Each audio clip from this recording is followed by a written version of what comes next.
everyone, my name is Poonam Sharma, and for those who are new to my channel, I am a chartered accountant and I qualified in May 2018 in second attempt. So let's get into the video straight, okay? First thing first, make a good study plan. You have 3 months from now till your exams, so plan for these 3 months. सिर्फ planning ही नहीं, you need to implement that as well. आपने plan कर लिया, then start implementing after you made plan, okay? So otherwise planning का कोई use नहीं रहेगा. You will end up wasting your time in making plans multiple times, okay? So if you need any kind of help from anyone, just take help from them and make a good study plan and start implementing. So I'm not suggesting a plan in this video. I'll make a separate video on study plan. Next tip is that clear your doubts when it arises. Do not skip. ठीक है, आप किसी भी question में फंसते हो, किसी भी थ्योरी में फंसते हो, आपको समझ नहीं आता है, तो उसको आप स्किप करने की जगह clear your doubt at the same moment. Ask anyone, your friend, your senior, anyone जो आपको लगता है कि आपको अच्छे से एक्सप्लेन कर पाएंगे. बिकॉज क्या होता है कि आप जो भी चीज़ स्किप करते हो वही चीज़ क्वेश्चन में उठ के आ जाती है अनफॉर्चुनेटली. तो उस टाइम यू रियलाइज़ कि आपको वो डाउट उसी वक्त क्लियर कर लेना चाहिए था. It happened with me, that's why I'm suggesting. So next tip is about whenever you solve a practical question, practical problem का solution आप जब भी करते हो, then please उसको पहले बुक से मत देखो. You try it yourself first. ठीक है, आप जब ट्राई भी कर रहे हो तो उसमें आप मैक्सिमम टाइम लिमिट रखो कि 10 मिनट के अंदर अगर आपका क्वेश्चन का सोल्यूशन हो जाता है then it's okay, good. But अगर 10 मिनट के अंदर नहीं होता है then please refer the solution and do it yourself again. Because इससे क्या होगा, अभी आपके पास टाइम ओनली 3 months है. You do not have a longer period sir. Okay, इससे आपका टाइम सेव रहेगा और आपकी खुद भी प्रैक्टिस हो जाएगी. So next tip is about books and notes. I would suggest you to not refer too many books and too many notes because it happen with me also in the first attempt. आप कई लोगों से मिलते हो, कई लोग आपके friends हैं, वो हो सकता है कि अलग अलग फैकल्टी से क्लास ले रहे होंगे. So they might be telling you कि उनके नोट्स अच्छे हैं एंड ऑल. सो आपका भी मन करेगा कि आप उसको ट्राई आउट करो. तो इससे क्या होता है कि इस चक्कर में आप 3-4 फैकल्टीज़ के जगह जगह से आप नोट्स कलेक्ट कर लेते हो. फिर जब आप पढ़ने बैठते हो एक्चुअली तो then you think कि कहाँ से स्टार्ट करूँ. Okay, so you need to decide your notes and books from which you will be studying in these 3 months right now. Okay, so next tip is related to that only. Prepare and plan for 1 day before exam revision. Decide right now that how you will be revising before 1 day of exam, right? So prepare handy notes जिससे कि because handy note short होंगे तो एक दिन में revision करना easy हो जाएगा. सो आप इन 3 महीनों की स्टडी पीरियड में जो भी आप स्टडी करोगे, ठीक है, आप उसी टाइम पीरियड में डिसाइड करो कि आप 1 डे बिफोर एग्जाम जो होता है उसमें आप कैसे रिवाइज करोगे इन चीज़ों को. ठीक है, it means that you need to plan everything for that 1 day also right now in this 3 months. Next tip is that don't follow people's advice and don't ask people some important questions.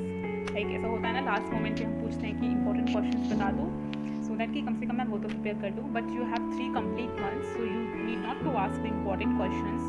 And do not follow the trend. Trend क्या कि ये पिछले attempt में आया तो इस attempt में नहीं आएगा, यही ट्रेंड फॉलो करते हो आप लोग.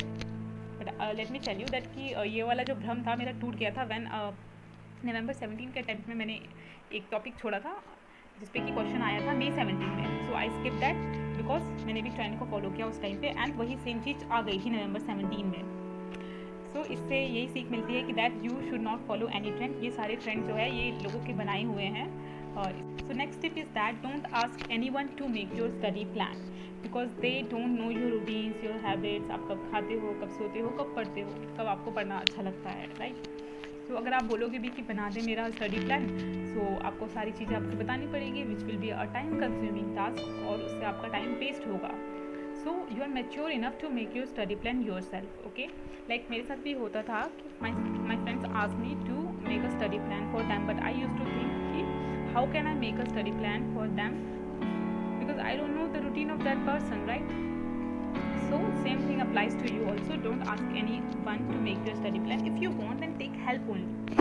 Okay, but take the help from that person only who knows you better. Okay, like your someone from your family or someone from close friends. Okay. Next tip is that cut off all those things which is consuming your time.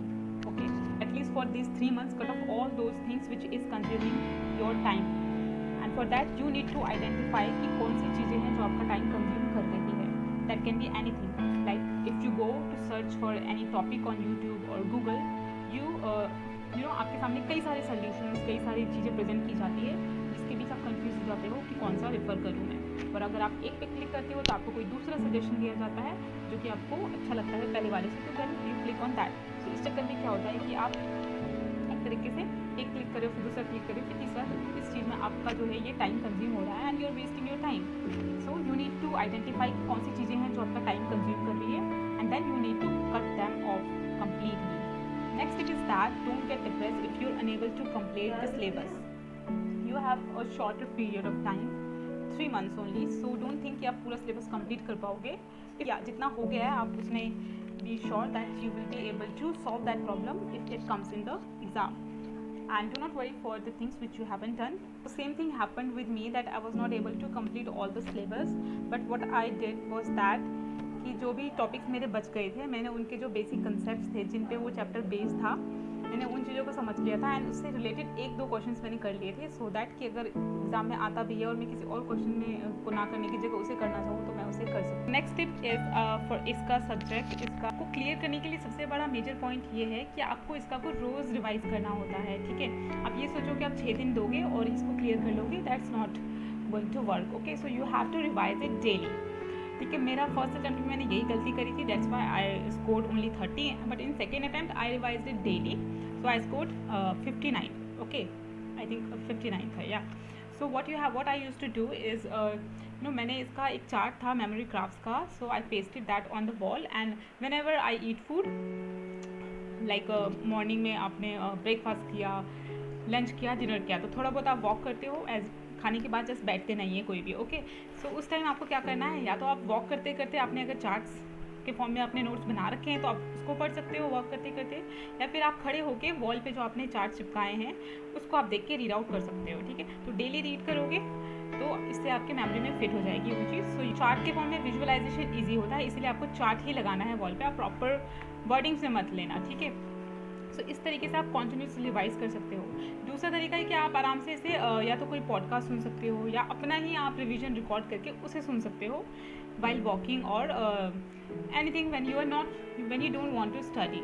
Okay, so at the end of this video I would like to end it with a note that please be positive and surround yourself with positive people. Positive energies attract करो, because आप जैसा सोचोगे वैसा ही होगा। If you will think negative then negative things will happen to you. So try to be positive all the time, it will increase your mental strength. ठीक है, and mentally stronger होना is very important till the end day of your exam. So think positive all the time, remain positive all the time. Okay. All the best and bye bye.